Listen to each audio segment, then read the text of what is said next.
الشيطان الرجيم بسم الله الرحمن الرحيم السلام عليكم ورحمة الله وبركاته. الحمد لله والصلاة والسلام على رسول الله وعلى آله وصحبه ومن walah, amma ba'du. Kaum muslimin dan muslimat yang dirahmati oleh Allah Subhanahu wa taala, puji syukur kita haturkan kehadirat Allah yang dengan nikmat dan juga karunia dari Allah Azza wa Jalla semua kebaikan menjadi sempurna. Dan karena nikmat dan karunia dari Allah Azza wa Jalla, kita sore hari ini masih diberikan kemampuan dan juga taufik oleh Allah untuk menyelesaikan puasa di bulan Ramadan. Dan tidaklah kita mampu untuk melaksanakan ketaatan di antaranya puasa bulan Ramadan, salat tarawih, membaca Al-Quran, kecuali karena pertolongan dari Allah Subhanahu wa ta'ala. Rasulullah sallallahu alaihi wasallam bersabda, "Wallahi laulallah, demi Allah, kalaulah bukan karena pertolongan dari Allah Azza wa Jalla, mahtadaina, kita enggak akan mampu mendapatkan petunjuk dari Allah." Jadi petunjuk yang kita dapatkan, Islam kita, iman kita hari ini, detik ini, semua merupakan nikmat dari Allah Azza wa Jalla yang wajib untuk kita syukuri. Kemudian salawat serta salam semoga terlimpah kepada baginda yang mulia Muhammad sallallahu alaihi wasallam, kepada keluarga beliau, istri-istri beliau, dan juga orang-orang yang mengikuti jejak beliau hingga hari kiamat kelak. Kaum muslimin yang dirahmati oleh Allah Azza wa Jalla, kalau kita hendak safar atau hendak bepergian di sebuah tempat yang kita asing dengannya, biasanya kita melakukan persiapan yang sedemikian rupa. Bahkan kalau kita tahu informasi tempat ini merupakan tempat yang rawan penjahat misalnya, atau rawan begal, maka yang kita lakukan adalah menyiapkan peralatan atau bekal yang sebisa mungkin menjadikan kita selamat dari gangguan kejahatan. Ini kalau kita safar di dunia. Masalahnya yang menjadi pertanyaan bagi kita, seberapa siap kita menyiapkan perjalanan kita menuju akhirat, yang padahal kita enggak tahu jamaah sekalian. Di hari kiamat nanti Allah Azza wa Jalla takdirkan kita menjadi orang yang selamat ataukah orang yang celaka. Kata Rasulullah sallallahu alaihi wasallam, sungguhnya ada seorang hamba la ya'malu bi amali ahli jannah, dia hariannya dihiasi dengan amalan ahli surga.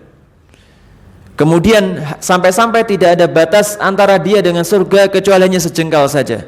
Faya'malu bi amali ahli nar. Akan tapi Allah Azza wa Jalla sudah tetapkan takdir bagi hamba ini, kemudian di akhir hayatnya dia beramal dengan amalan ahli neraka, fayadkhuluha, kemudian dia masuk ke dalam neraka. Sebaliknya, ada hamba-hamba yang Allah Azza wa Jalla takdirkan dia dalam kondisi berbuat maksiat, hariannya senantiasa berbuat ingkar kepada Allah Subhanahu wa taala, fayasbiqu alaihil kitab, tapi Allah tetapkan dia menjadi orang yang selamat nanti di akhirat. Fayamalu bi amali ahli nar, dia beramal, fayamalu bi amali ahli jannah, dia beramal dengan amalan ahli surga di akhir hayatnya, fayadkhuluha, kemudian dia masuk ke dalam surga. Nah, kita ini enggak tahu di posisi mana kita berada. Apakah posisi orang yang selamat ataukah posisi orang yang celaka? Tapi kita senantiasa berharap minta kepada Allah Azza wa Jalla agar Allah selamatkan kita di dunia maupun di akhirat. Dan di antara yang menjadi concern atau perhatian para sahabat ridwanullahi alaihim ajma'in di masa hidup mereka adalah mereka benar-benar khawatir kalau saja amalan mereka tidak sampai mengantarkan mereka ke dalam surga Allah Azza wa Jalla. Ini sahabat radhiyallahu ta'ala anhum. Apatah lagi kita yang keimanan jauh dibandingkan sahabat ridwanullahi alaihim ajma'in. Bagaikan langit dan bumi, jauhnya luar biasa. Keimanan kita dibandingkan keimanan Abu Bakar As-Siddiq radhiyallahu an, yang tanpa ragu ketika Rasulullah butuh akan bantuan, ketika kaum muslimin butuh akan bantuan jihad fi sabilillah, Abu Bakar langsung ngasihkan hartanya semuanya di jalan Allah Subhanahu wa taala. Iman kita enggak seperti Utsman bin Affan. Ketika Rasulullah sallallahu alaihi wasallam menyeru, siapa di antara kalian wahai kaum muslimin yang mampu membayari sumur ini untuk keperluan paceklik kaum muslimin, maka Utsman bin Affan radhiyallahu langsung beli sumur tersebut untuk diinfakkan kepada kaum muslimin. Iman kita belum sampai ke imannya para sahabat ridwanullahi alaihim ajma'in. Yang mana di antara mereka ada yang dijamin oleh Allah Azza wa Jalla untuk masuk surga tanpa hisab. Di antaranya Utsman bin Affan radhiyallahu an. Kata Rasulullah sallallahu alaihi wasallam, "Wa Utsmanu, adapun Utsman dakhalal jannah, dia akan masuk surga." Dipastikan oleh Rasulullah sallallahu alaihi wasallam. Kata Rasulullah SAW, "Ma darra Utsmana." Setelah ini, "Ma amila ba'dal yaum." Setelah ini kata Rasulullah, setelah Rasulullah menyebutkan bahwa Utsman pasti masuk surga, tidak ada satupun amalan yang membahayakan Utsman sehingga menyebabkan dia gagal masuk surga. Utsman, setelah kata Rasulullah, Utsman dakhalal jannah, Utsman masuk surga, pasti masuk surga Allah Subhanahu wa taala. Tapi apa yang dilakukan Utsman bin Affan radhiyallahu an? Suatu ketika Umar bin Khattab radhiyallahu an lewat di hadapan Utsman yang tengah berteduh. Kemudian Umar mengatakan, "Assalamualaikum ya Utsman." Utsman diam aja. Kelihatan orang yang tengah berpikir, tengah merenung, tengah membayangkan sesuatu jauh di masa akan datang. Enggak dibalas oleh Utsman bin Affan, faradda alaih. Kemudian enggak dibalas. Apa kata Umar? Ketika di masa kepemimpinan Abu Bakar As-Siddiq radhiyallahu an, dia mengadu kepada Abu Bakar. "Dulu nih Utsman bin Affan, ketika aku salamin, aku mengucapkan salam kepada Utsman bin Affan, dia enggak jawab sama sekali, bahkan enggak noleh." Bahkan enggak noleh. Kata Utsman bin Affan radhiyallahu an, "Ma sya'artu, aku ini enggak pernah ngerasa bahwa saya engkau mengucapkan salam kepadaku terus kemudian aku enggak pernah jawab. Aku enggak ngerasa demikian." Aku enggak ngerasa demikian. Kata Abu Bakar As-Siddiq radhiyallahu an, "Shadaqa Utsman." Ya wis, berarti Utsman benar nih. Dia emang lagi enggak ngerasa. "Wa qad syaghalaka an dzalika amrun." Berarti engkau ini tengah berpikir atau tengah merenung, tengah menghayati sesuatu. Kata Utsman bin Affan, "Ajal, betul." Kemudian Abu Bakar As-Siddiq radhiyallahu taala anhu mengatakan, "Ma huwa? Apa yang kau fikirkan? Kok sampai ada orang salam enggak dijawab?" Maka kata Utsman bin Affan radhiyallahu an, "Tawaffallahu nabiyyahu sallallahu alaihi wasallam." Nabi sallallahu alaihi wasallam wafat qabla an nas'alahu an najati hadzal amr. Kata Utsman, Nabi sallallahu alaihi wasallam wafat dalam kondisi aku nih belum bertanya bagaimana kiat selamat nanti di akhirat. Bayangkan, Utsman bin Affan sudah dijamin oleh Allah masuk ke dalam surga, akan tapi masih khawatir bagaimana kondisinya nanti di hari kiamat. Ini Utsman, jamaah yang dirahmati oleh Allah Azza wa Jalla. Nah, bagaimana dengan kita? Hasan Al-Basri rahimahullah ta'ala pernah mengatakan, sungguhnya seorang mukmin sejati, dia mengumpulkan dua hal dalam hidupnya. Yang pertama, mengumpulkan ihsan wal khauf, yaitu mengumpulkan rasa ingin berbuat ketaatan, senantiasa berbuat ibadah, atau senantiasa senang berbuat ibadah kepada Allah dan lain sebagainya, dan diiringi dengan rasa khauf, khawatir Allah Azza wa Jalla tidak menerima amalannya. Ini orang mukmin sejati. Akan tapi kata Hasan Al-Basri rahimahullah ta'ala, sungguhnya orang yang fasik, orang yang munafik, maka jama'a bainal isaati wal amni. Dia mengumpulkan dua hal, sama dengan orang mukmin, yaitu mengumpulkan senang berbuat keburukan, tidak berbuat ketaatan, dan juga mengumpulkan rasa aman dalam hatinya. Sering berbuat maksiat, akan tapi merasa aman dari azab Allah Subhanahu wa ta'ala. Sering berbuat ingkar kepada Allah, akan tapi tidak pernah merasa tidak merasa khawatir bagaimana kondisinya nanti di hari kiamat. Maka muslim sejati adalah muslim yang ketika dirinya senantiasa khawatir, Allah terima enggak ya amalanku? Pernah enggak kita terfikir, Bapak yang dirahmati oleh Allah Azza wa Jalla, puasa seharian penuh ini, kita pernah mikir enggak sebelum buka?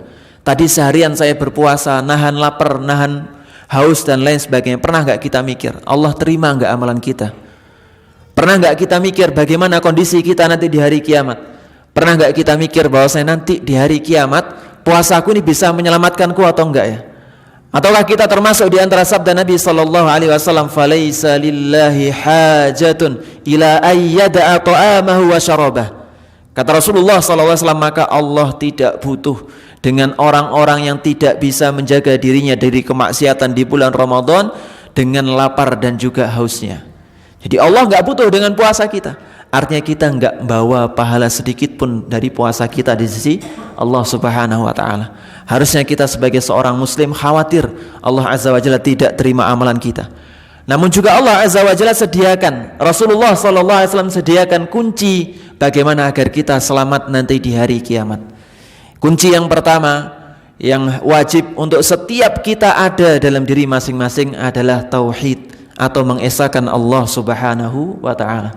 Ini tauhid, ini kunci utama dan pertama. Kalaulah dunia kita luput, dunia kita hilang, harta kita binasa, orang-orang yang kita cintai meninggalkan kita, tapi ada satu hal yang harus kita jaga, yaitu tauhid kita. Yaitu kita mengesahkan Allah Azza wa Jalla dalam hal ibadah. Sebagaimana firman Allah Azza wa Jalla, "Wa ma khalaqtul jinna wal insa illa liya'budun." Tidaklah aku ciptakan jin dan manusia kecuali untuk beribadah kepadaku. Dan seagung-agung perintah ibadah Allah bukan masalah salat. Salat nomor 2-nya. Yang pertama adalah urusan tauhid. Orang kalau salat tapi gak bisa menjaga tauhidnya, orang kalau salat tapi tetap berbuat kesyirikan, bahkan kesyirikan besar, maka ibadahnya tidak diterima oleh Allah Subhanahu wa taala. Dia beribadah salat sama dengan kita semuanya, jejer semuanya. Tapi ada sebagian kita yang tujuan salatnya bukan karena Allah. Ada sebagian kita yang sembari salat dia juga menunjukkan salatnya bukan karena Allah Subhanahu wa taala. Nabi SAW ketika memperingatkan para sahabatnya tentang satu bahaya yang samar sekali, yang tidak setiap orang mampu mengetahuinya, yaitu syirik kecil, beliau mencontohkan, yaitu orang yang memperhias salatnya, orang yang memperbaiki salatnya, orang yang menampakkan keindahan dalam salatnya seolah-olah khusyuk, akan tapi ditujukan kepada manusia. Apakah diterima amalannya? Tidak sama sekali diterima oleh Allah Subhanahu wa taala. Jadi amalan syirik-syirik kecil itu menyebabkan amalan tadi tidak terima oleh Allah Azza wa Jalla. Tapi kalau syirik besar, maka amalan semua ibadah seorang hamba tidak diterima oleh Allah Azza wa Jalla. Jadi tauhid ini kunci pertama bagi seorang yang beriman kepada Allah agar senantiasa dia mempertahankannya. Rasulullah SAW pernah mengatakan, atau Abu Bakar As-Siddiq radhiyallahu taala anhu pernah bertanya kepada Rasulullah SAW tentang apa kunci selamat di dunia dan di akhirat. Maka Rasulullah SAW mengatakan, "Man qabila minnil kalimah." Barang siapa yang menerima satu kalimat dariku, yang nerima dengan hatinya, ikhlas tulus dengan hatinya, allati aradtu ala ammi, yang telah pernah aku ajukan kepada pamanku, yaitu Abu Thalib, faraddaha alayya, akan tapi Abu Thalib menolaknya, fahiya lahu najah. Maka kalau ada orang nerima satu kalimat ini, orang nerima tulus berikrar dengan satu kalimat ini, maka dia termasuk di antara orang-orang yang selamat nanti di hari kiamat. Apa satu kalimat itu? Satu kalimat itu adalah la ilaha illallah, tidak ada ilah yang berhak disembah kecuali Allah, yaitu urusan tauhid. Urusan tauhid. Rasulullah SAW mengatakan, "Man kana akhira kalamihi la ilaha illallah dakhalal jannah." Barang siapa yang akhir ucapannya ketika di dunia adalah ucapan la ilaha illallah, dia akan masuk surga. Tapi bukan sekedar ucapan semata. Ada orang yang mengucapkan la ilaha illallah tapi tidak tulus dalam hatinya. Ada orang yang mengucapkan la ilaha illallah tapi tidak tercermin dalam perbuatannya. Perbuatannya masih dihiasi dengan kesyirikan, masih percaya jimat, bahkan mengatakan jimat ini mendatangkan manfaat dan juga kemudaratan. Terus kemudian masih percaya ritual-ritual dan lain sebagainya. Maka tauhid ini adalah satu hal yang wajib dijaga oleh seorang hamba hingga akhir hayatnya nanti. Dan inilah ibadah yang paling panjang. Jadi kalau ada orang mengatakan ibadah paling panjang adalah pernikahan, bukan. Pernikahan seorang cerai nggak ada masalah kalau memang ada keperluannya atau ada memang butuh untuk diceraikan. Akan tapi tauhid ini adalah ibadah yang seorang muslim wajib jaga hingga wafatnya kelak atau hingga berjumpa dengan Allah Subhanahu wa taala. Allah Azza wa Jalla berfirman, "Wa qada rabbuka alla ta'budu illa iyyah." Dan Rabb kalian telah mewajibkan kepada kalian agar kalian tidaklah beribadah, tidaklah menyembah kecuali hanya kepada Allah Azza wa Jalla. Kemudian dalam ayat yang lainnya Allah mengatakan, "Wa ma umiru illa liya'budullaha mukhlishina lahuddina hunafa." Kata Allah Azza wa Jalla, tidaklah mereka diperintahkan oleh Allah liya'budullaha, untuk beribadah kecuali untuk beribadah kepada Allah, mukhlishina lahuddin, dengan mengikhlaskan peribadahan mereka hanya kepada Allah Subhanahu wa taala. Ini konsekuensi kita, ikrar kita bahwasanya tiada ilah yang berhak disembah kecuali Allah. Maka kita ibadah, salat, puasa, terus kemudian berkurban, haji, umroh dan lain sebagainya, semua kita niatkan karena Allah Subhanahu wa taala. Kata Rasulullah sallallahu alaihi wasallam, innamal a'malu binniyat, sungguhnya perbuatan atau seorang hamba itu bergantung kepada niatnya. Dia dapat pahala atau enggak dari ibadahnya tergantung pada niatnya. Bahkan dia mendapatkan dosa atau azab oleh Allah Subhanahu wa taala juga bergantung dengan niatnya. Bagi setiap dari kita masing-masing ini kalau nyumbang misalnya 50 juta katakanlah, per orang 50 juta ke masjid, maka masing-masing dari kita enggak mesti mendapatkan pahala yang sama di sisi Allah Subhanahu wa taala. Karena apa? Karena kadar keikhlasan kita berbeda. Karena kebutuhan kita yang berbeda. Karena kebutuhan masing-masing dari kita berbeda di sisi Allah Subhanahu wa taala. Sehingga apa? Sehingga boleh jadi kita membawa pahala yang beragam.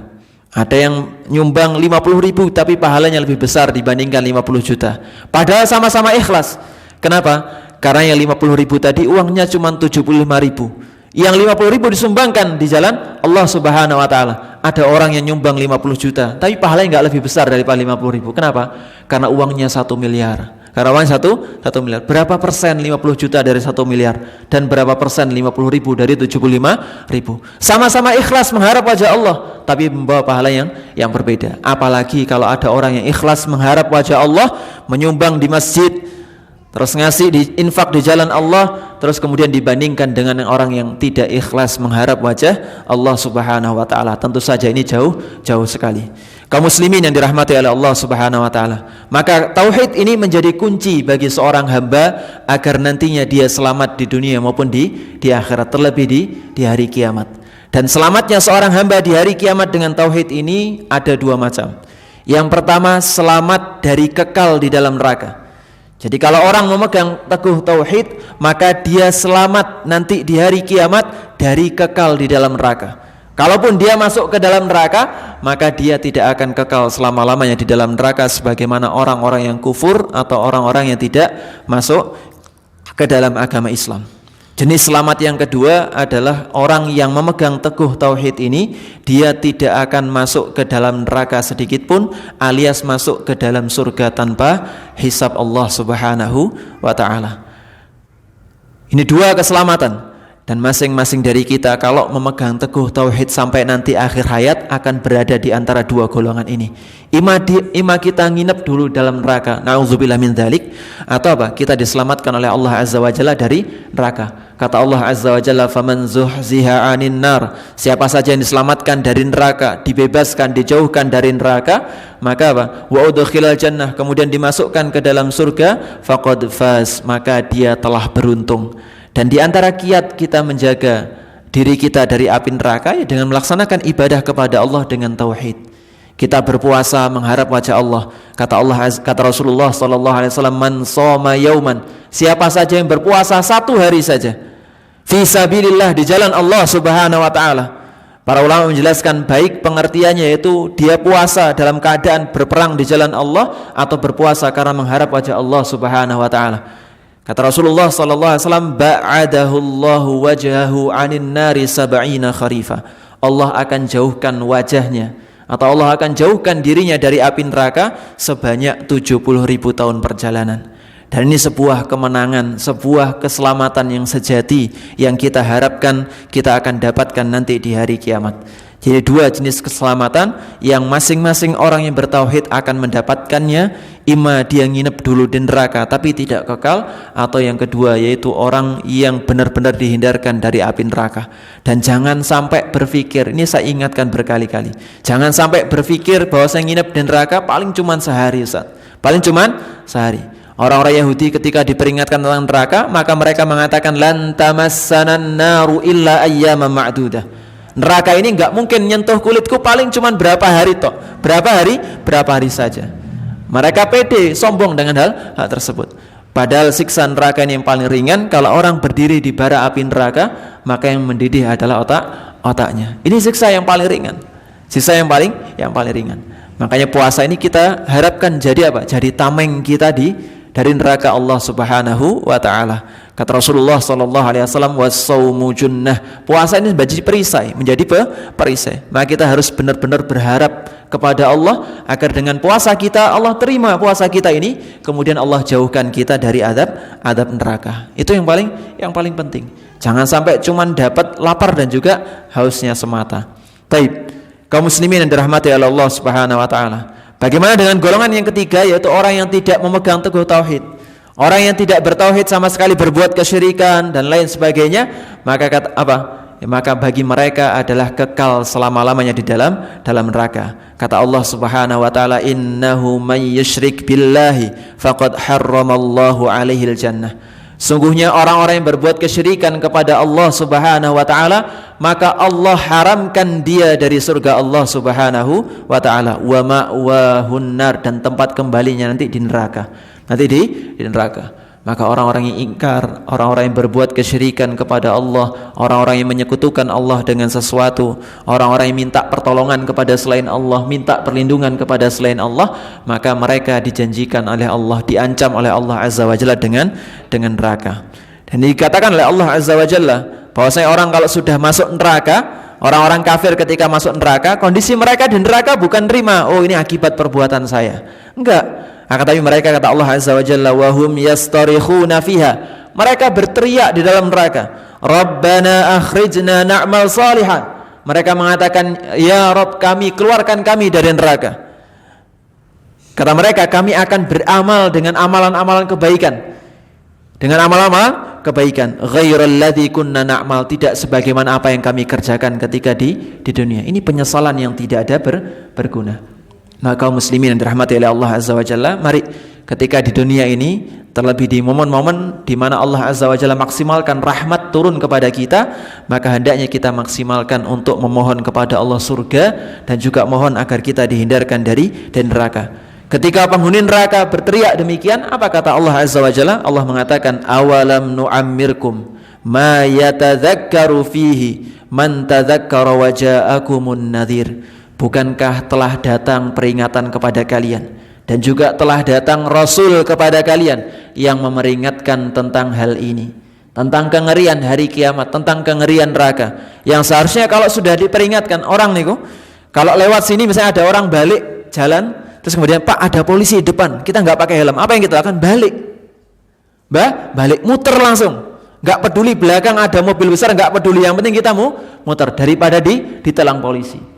Nah, bagaimana ini sudah diperingatkan oleh Rasulullah sallallahu alaihi wasallam. Neraka ini ngerinya demikian. Gambaran azab neraka demikian. Akan tapi apa yang dilakukan sebagian orang? Mereka kekeh. Ketika bulan Ramadan ini, kata Rasulullah sallallahu alaihi wasallam, wa sufidatis syayatin, setan dibelenggu. Sebagian dari mereka malah malah nyari kunci supaya belenggu setan tadi dibuka. Hati hawa nafsu yang seharusnya dibelenggu dibuka sendiri. Wah, enggak apa-apa, enggak kelihatan anakku. Akhirnya model poso. Makanya kita enggak heran Bapak yang dirahmati oleh Allah Subhanahu wa taala, ada orang yang ketika bulan Ramadan mereka nampak berangkat kerja dalam kondisi berpuasa. Di jalan mampir di warung makan. Kenapa? Karena tidak ada takut kepada Allah Subhanahu wa taala. Maka orang yang benar-benar bertauhid, orang-orang yang benar-benar mengesahkan Allah dengan sebenarnya, maka khasyah mereka, rasa takut mereka kepada Allah semakin besar.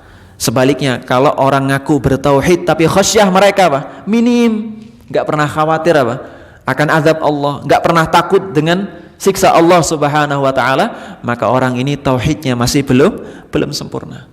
Makanya kita harusnya malu. Kalau kita ini generasi muwahhidin, kita generasi orang bertauhid kepada Allah, tapi amalan kita jauh dari generasi muwahhidin zaman dahulu. Kita ngaku ngikut petunjuk Rasulullah sallallahu alaihi wasallam, kita ngaku ngikut petunjuk para salafun salih, akan tapi amalan kita jauh dari mereka. Ini Ini hendaknya kita malu dari mengatakan demikian. Baik, kaum muslimin yang dirahmati oleh Allah Subhanahu wa taala. Dan tiga golongan yang kita jabarkan tadi disebutkan oleh Allah Azza wa Jalla dalam firman-Nya, yaitu Allah Azza wa Jalla mengatakan, "Tsumma awratsnal kitaba alladzi istafaina min ibadina." Dan kita berikan kitab ini kepada hamba yang terpilih. Faminhum zalimun li nafsihi wa minhum muqtasidun wa minhum sabiqun bil khairat. Kata Allah Azza wa Jalla, ada di antara hamba-hamba Allah Azza wa Jalla yang didatangkan kepada mereka Alkitab, mereka zalimun li nafsih, menzalimi diri mereka sendiri. Wa minhum muqtasid, dan di antara mereka ada yang muqtasid, pertengahan. Wa minhum sabiqun bil khairat, dan di antara mereka ada yang bersegera dalam kebaikan. Ini disebutkan dua golongan. Orang yang zalim kepada dirinya sendiri, yaitu orang yang berbuat maksiat kepada Allah Subhanahu wa taala. Ketika Allah Azza wa Jalla menurunkan ayat yang menjelaskan bahwasanya alladzina amanu wa lam yalbasu imanahum bidzulmin, orang-orang yang beriman kepada Allah dan tidak menghiasi keimanannya, mencampur adukkan keimanannya dengan kezaliman. Maka para sahabatnya khawatir, siapa di antara kita yang enggak pernah berbuat zalim ya Rasul? Siapa di antara kita yang enggak pernah berbuat zalim? Artinya dosa zalim kepada sesama, maksiat kepada Allah Subhanahu wa taala, maksiat kecil. Siapa di antara kita yang selamat akan hal tersebut? Kata Rasulullah sallallahu alaihi wasallam, bukankah orang terpilih Allah Azza wa Jalla mengatakan bahwasanya innasyirka ladzulmun azim, yang dikabarkan oleh Allah dalam Al-Qur'an surah Luqman, sungguhnya kesyirikan merupakan kezaliman yang agung. Maka zalim yang dimaksud oleh Allah Azza wa Jalla dalam ayat alladzina atau Al-An'am ayat 82 ini adalah kesyirikan, yaitu orang yang tidak bertauhid kepada Allah Subhanahu wa taala. Adapun orang-orang yang bertauhid kepada Allah, maka mereka akan diberikan keselamatan oleh Allah Azza wa Jalla baik di dunia maupun di akhirat. Baik, kaum muslimin yang dirahmati oleh Allah Subhanahu wa taala. Nah, bagaimana orang-orang yang berbuat kemaksiatan, yang kita ini kalau ditanya pengen masuk neraka enggak pengen, enggak pengen. Pasti jawab langsung enggak pengen. Mau masuk neraka enggak mau.